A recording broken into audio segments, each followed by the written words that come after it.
Hello student, welcome to online English lessons by me. Today we are going to start English prose. The first prose lesson from the class 11 textbook that we are going to study today is The Suitor and Papa, written by Anton Chekov. Let me explain the text first, then we will summarize it.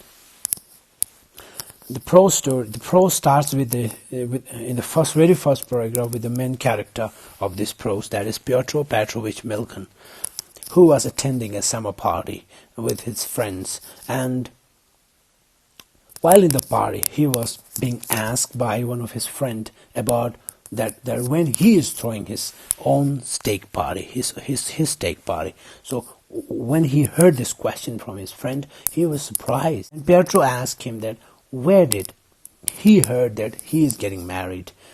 Then Pyotr said, where did you heard that I'm getting married? While blushing, he was feeling embarrassed, and he also said that who told you about that? So then the other person, his friend, started saying that don't try to hide things now. Don't try to pretend that you don't know anything. Everybody in the town, in the small town, knows that Pyotr, who spends most of his time with Kondrashkin's family, who have dinner there, who have supper there, and who used to sing ballads for Nastia, the girl, the daughter of Kondrashkin, and who takes bunches of flower every day to Nastia to gift her, and who never go on walks without Nastia. So everything shows that, everything's clearly shows that Pyotr is getting married to Nastia. And also said that on the other day when he met Mr. Kondrashkin and he asked about the marriage, he said that the marriage is under consideration and is on the table, and the wedding takes place as soon as Pyotr will shift from the country to the town. Well, then the friend of Pyotr also said that he is very happy, expressing his gratitude for Kondrashkin rather than for his friend Pyotr, because he feels that Kondrashkin is a poor fellow who has got seven daughters, and that is not a joke. To have a 7 daughter and to get them married is a big, cumbersome task. So at least he feels gratitude that at least one of his daughters got fixed up. So, after hearing all this, rumors about his marriage, Pyotr felt very, confused and very angry. So he thought inside that blast. He thought that shit, this is the 10th one who told me. He's saying that this is the 10th person. The 10th person who talked about my marriage, who asked me about my date or time of getting married. So now he decided that I should do. He feel like deep inside that now he feel like that he should talk to Kondrashkin directly, and it is the right time to stop this rumor. Otherwise, things may change against him in future, or he may have to get hit, or he may fall into the trap of Kondrashkin. So he decided to meet the family of Kondrashkin, the head of the Kondrashkin. Here the word blockhead has been used for Mr. Kondrashkin due to his stubborn behavior. So that he won't hope in vain. So he finally decided in a sheer disgustment that tomorrow, the next day, he will go visit Mr. Kondrashkin, and he will sort out the problem and try to clear the confusion. So in the next paragraph, on the day after this conversation, on the very next day, he went to that particular office where Mr. Kondrashkin was court counselor. He went to his cabin. Upon reaching there, when Mr. Kondrashkin saw that Pyotr Petrovich was visiting him, how are we getting on missing her? He started asking questions and saying that, are you missing Nastia? Then he's smiling, then he's laughing, and he's saying, okay, please wait for Nastia. She will be here in a few seconds. And she just went out. So Piotr again felt very hesitant to talk to Mr. Kondrashkin because since for the last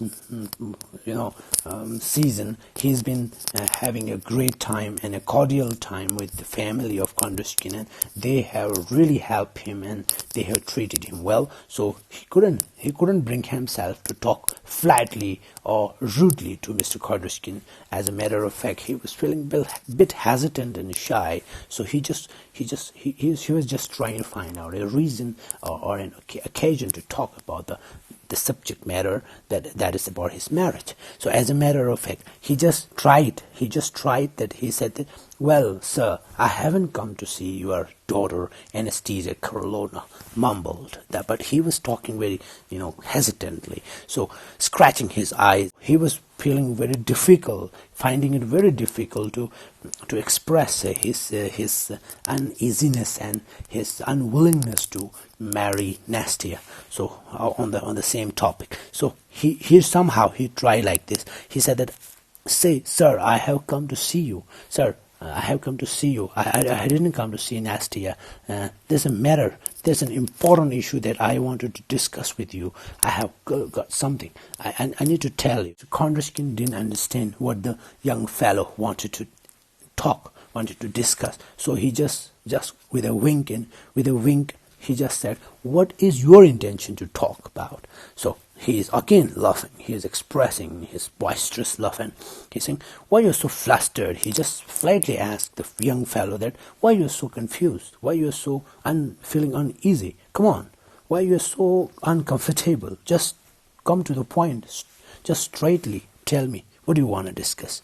So gathering all his courage and confidence, Petro finally tried to speak up straight, in a nutshell. He said, since, let me put into nutshell, I have come to say goodbye to you. He said that he wanted to say goodbye for the last time because he is leaving tomorrow, the next day.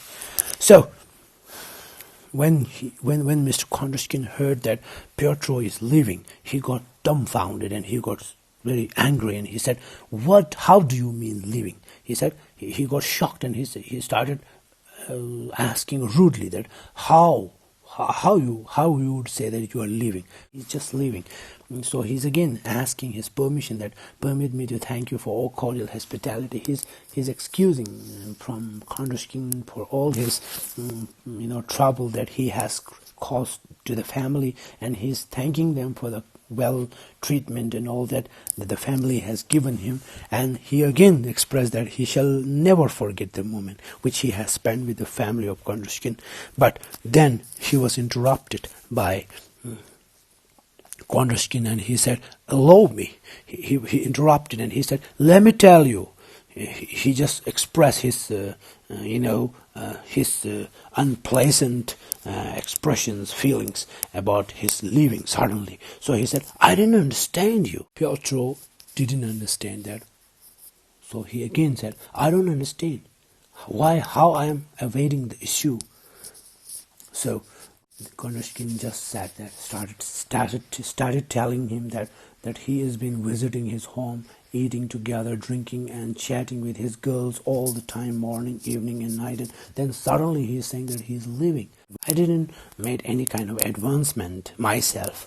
Then Kondrashkin again said, yes, of course, you didn't purposefully propose my daughter. But then in the next paragraph, Kondrashkin explains that though Piotr didn't propose his daughter, but the way he treated, the way he behaved with her all the time clearly indicates that only a suitor can behave like that, and since he have behaved like that, he cannot evade the issue, and on the part of him, if he is just leaving the place all of a sudden, it clearly indicates that he is evading the issue and it is dishonest.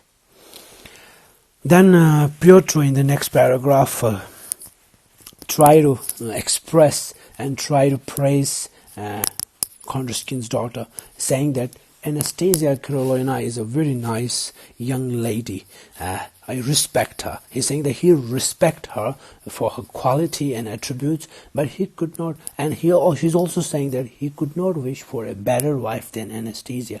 But then he's saying that since they are very different people regarding their convictions and view of life, so they cannot live together as husbands and wife.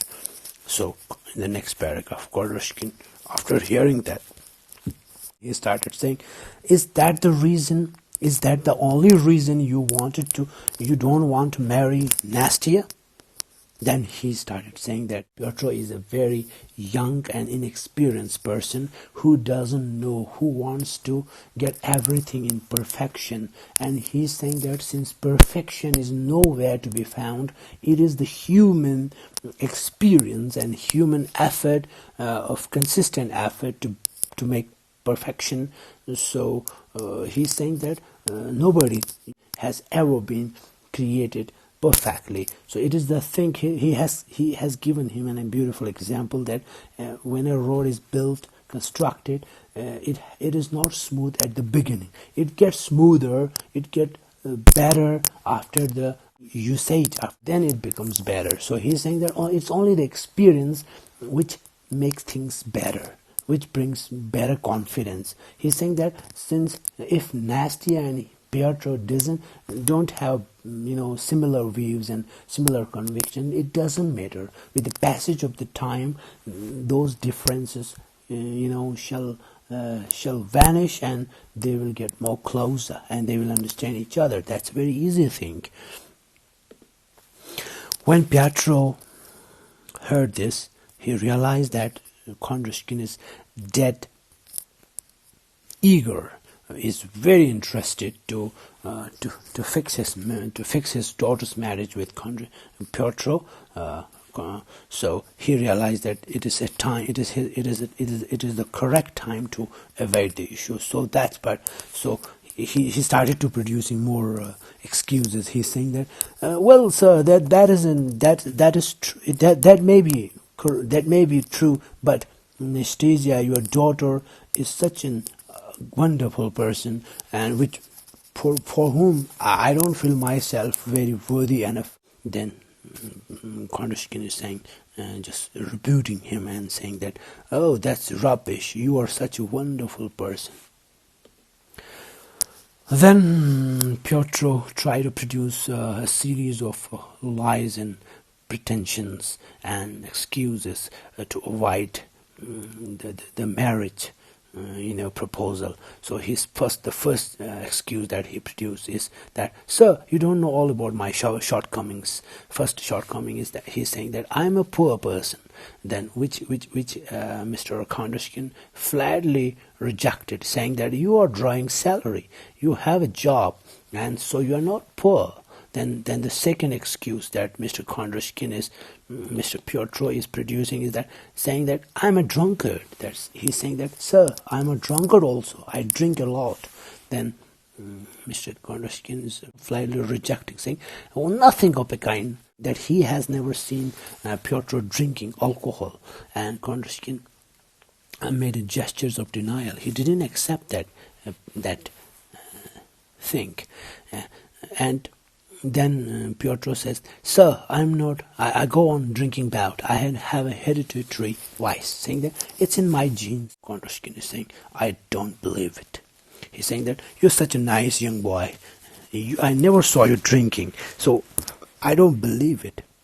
So then deep inside his mind, Piotr is thinking that there is no fooling him. This devil, he is referring Kondrashkin as devil. He's saying this Kondrashkin is very difficult to fool him. He is dead serious. He is not ready to accept any kind of excuses. So, doesn't he want to get rid of his daughter? He is thinking inside that this man is really eager to get rid of his daughter. I'm not only having a drinking problem, but I'm also have other voices. I have many other bad habits. And first is I take bribe. Mr. Kondrashkin says that, my dear fellow, nowadays everyone takes bribes. It's not a bad thing. It's not an odd thing. don't try to shock me. You cannot shock me, because bribe is so common. Everyone takes it. So what's more?